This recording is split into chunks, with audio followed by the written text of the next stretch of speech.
Hello,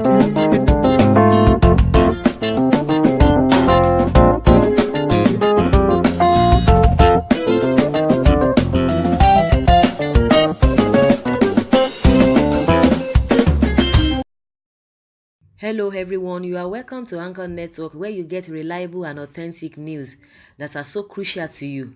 I say big thank you to everyone who has been part of this channel and who has taken time to subscribe. And if you are yet to subscribe, I say please click the red subscribe button and also the bell icon. The bell icon will allow you to get notified anytime we publish any news. Miezi Allah has said that the government should allow the law to have its full course on killer S-men, bandits, others, that it's against any plan to grant amnesty to those who have been tormenting the country over the years and rustling our members' cattle. Bauchi State Secretary of Miezi Allah, Sadiq Ibrahim Ahmed, spoke with newsmen after a stakeholder meeting with the Bauchi State Commissioner of Police on Sunday to tame the influx of rustlers and bandits in the state. Sadiq said granting amnesty would only attract more criminals to the criminal practice. Government should allow the law to have its full course. Let them serve their jail term, even if it is life sentence. They are bad eggs. He said it is very disheartening to see those who had been previously arrested by police on streets without proper trial. These are people who are robbing people, kidnapping for ransom and killing. And at the end of it, you are granting them amnesty. For what? He queried. He also faulted the mistaken identity of his members for killer S-men for some police officers whom he said have held some of members wrongfully. The CP Habu said Sani, however, urged the members of Mieti Allah and other stakeholders to be wary of whom they accommodate as visitors and report those who are suspected of crimes to police. He said their input would assist the police in action plan and improve the corps community policing strategy, noting that the insurgency in the northeast and armed banditry in the northwest could only be curtailed by implementation of involving community stakeholders. Wow.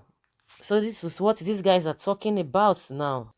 So also they know that this criminal acts is been happening over their in their own area, and most of the time they try to cover it up. They try to say, oh, no, nothing of such, that people are just trying to dent them, people are just trying to torment them or give them bad names.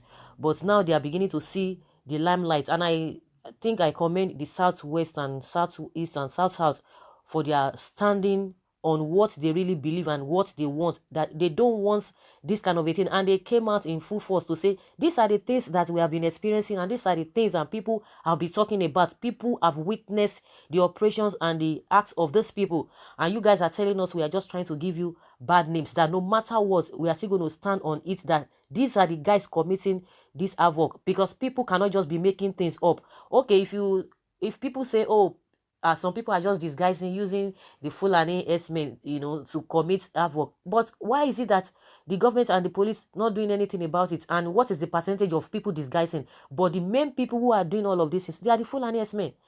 And for the fact that they are even saying any Fulani from Africa, any African country can come to Nigeria to, to benefit from whatever program that is being set for them. So what do you expect? And for the fact that they believe that anywhere they get to, they try to claim that place as theirs, because they said it is not hidden, it is what is in the public domain. The governor of Bauchi said it, that anywhere and a Fulani man finds himself, he believes that it's from that place, because it's just believes that it's everywhere. Anywhere he finds himself is always from that place, because he speaks their language and all of that. So if somebody is saying that, and whatever program that the government is going to be planning for the Fulani herdsmen, because of this, is that they are entitled to it, they are working towards it, and you have been asking or condemning what people have been saying, that these guys want to take our land, they want to take our properties, and you said no, they are just overreacting. And these are the things coming up now, and we've had a lot of things, a lot of incidents, that even the police, they are negotiating with these bandits, they arrest them, even from Boko Haram, they will arrest them and they will recruit them back to police force or army force, and you expect crimes not to increase. And now they are beginning to get it. They themselves, the Mieti Allah, the Macban as they are being called, they are beginning to get the whole thing. How can people commit an offense and the next thing you give them amnesty, people that intentionally do bad things.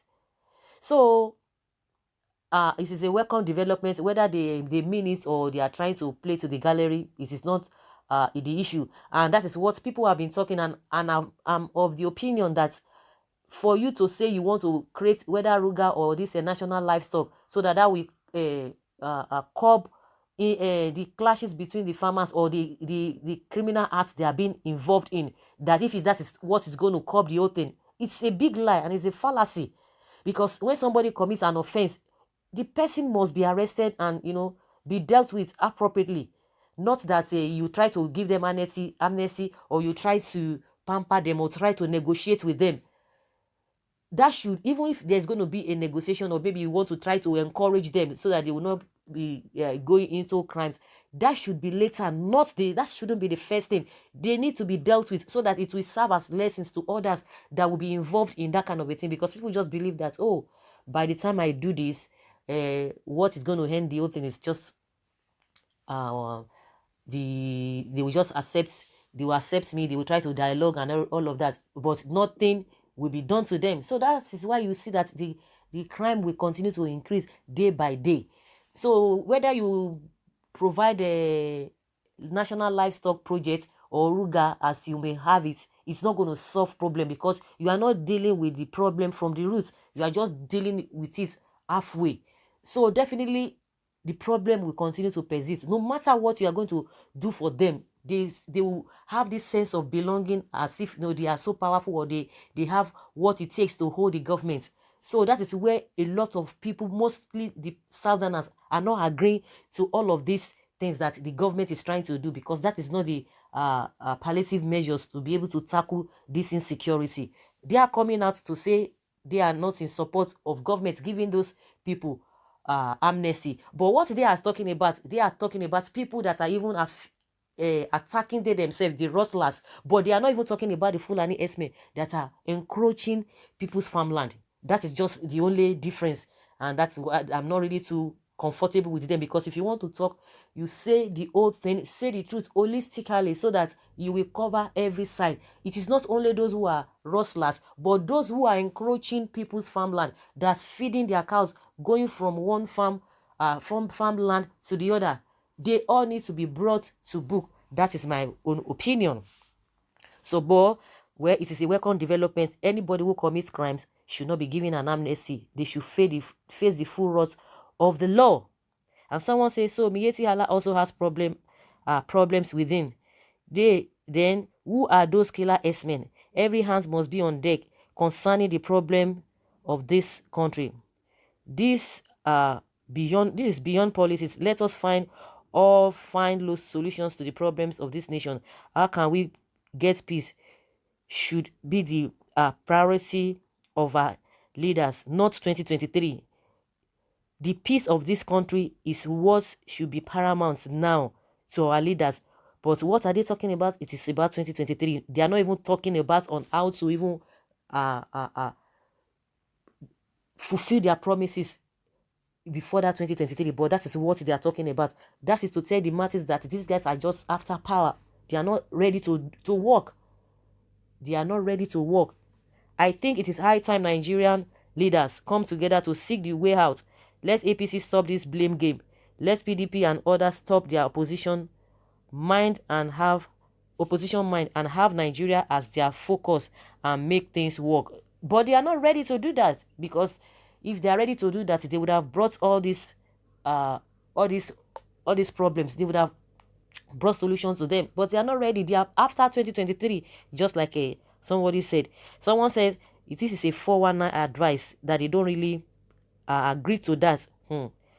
Someone said the Sunni Muslims of Saudi Arabia you are practicing here in Nigeria does not give room for repentance. They face firing squad, even underage ones, that goes against their laws. Why giving amnesty to Boko Haram and other criminals that have killed so many people in the country and they will later go back to crime? This is not country of our dream. The northern element has destroyed the image of Nigeria and it's better to part ways. That is what somebody is talking. That's this person's opinion. another tactics to hoodwink the credulous.